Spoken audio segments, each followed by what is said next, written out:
guys! Welcome back to my channel!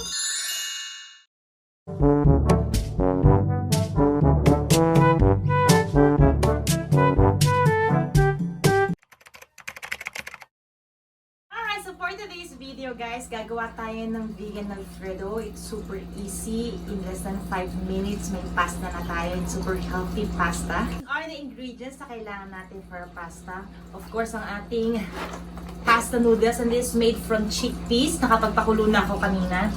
Ayan. Ang ating nutritional yeast, cashew nuts. Kailangan mo siyang ibabad for 2 to 3 hours sa hot water. Then i-drain mo siya para lumambot siya.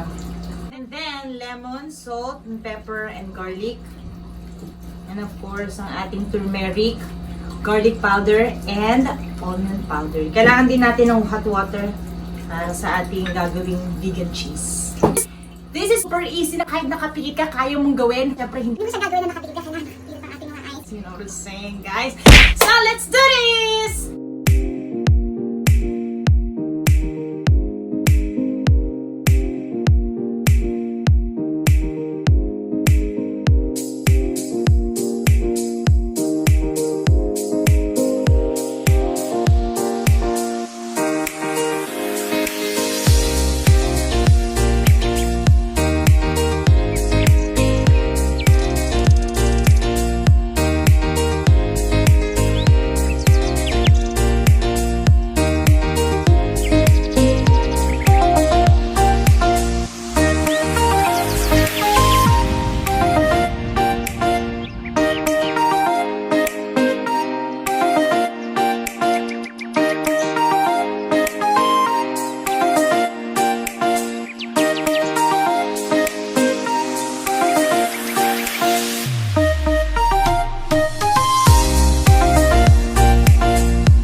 Let's taste it!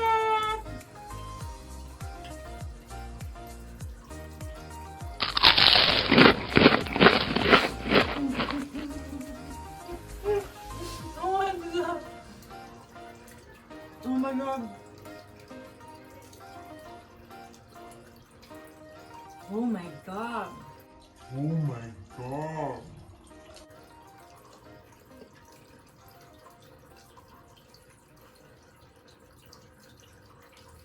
This is freaking good!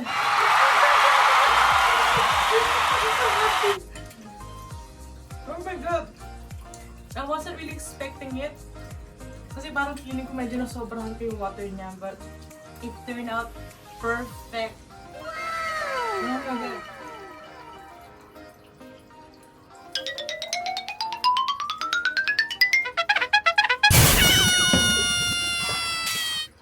Guys, I'm not trying to be biased, but this is really good. Hey, that's pretty good.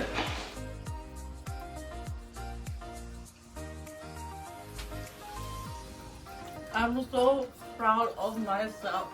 I think I made my mama proud. Mom!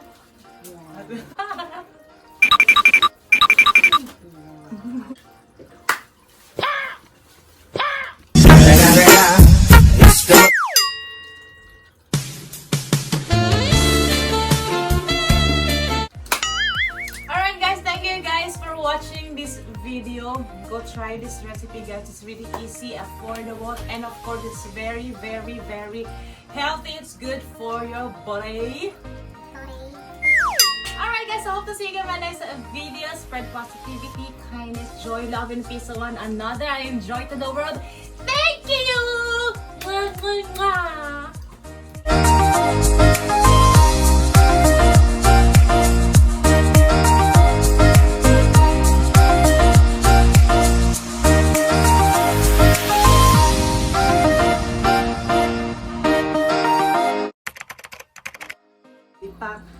Oh my God! Napakabuli ko. Oh my God!